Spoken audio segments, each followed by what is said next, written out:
Friends ఈ 'భీమా' cinema first half వరకు అయితే థ్రిల్లింగ్, ఎనర్జిటిక్‌గా ఉంది. చాలా స్పైన్ థ్రిల్లింగ్ యాక్షన్ సీన్స్ అన్నీ కూడా ఉన్నాయి. చాలా బాగుంది. నాకైతే బాగా నచ్చాయి. ఫైట్స్ అయితే ఈ సినిమాకి స్పెషల్ అట్రాక్షన్ అని చెప్పొచ్చు. సో ఫార్ ఎక్కడా కూడా ల్యాగ్ లేదు. ఎక్కడా కూడా బోరింగ్ అనిపించలేదు. చాలా ఇంట్రెస్టింగ్ అనిపించింది. సో మూవీ నాకు తెలిసినంత వరకు ఈరోజు రిలీజ్ అయింది శివరాత్రి స్పెషల్‌కి శివుడికి సంబంధించిన స్టోరీ తో ముందుకొచ్చారు 1 మంత్. గోపీచంద్ యాక్షన్ అయితే నెక్స్ట్ లెవెల్‌లో చూపించారు. చాలా రోజుల తర్వాత ఒక మంచి కాన్సెప్ట్‌తో ముందుకొచ్చారు. అంటే బేసిక్‌గా గోపీచంద్ కాన్సెప్ట్స్ అన్ని కూడా చాలా డిఫరెంట్‌గా ఉంటాయి. చాలా బాగుంటాయి.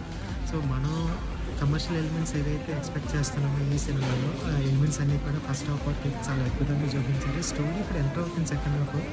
సో చూసి చెప్తాను. సో ఫార్ నాకైతే సూపర్ హిట్ అని అనిపిస్తుంది నాకు ఈ సినిమా. ప్రస్తుతానికి ఇది సూపర్ హిట్ గోపీచంద్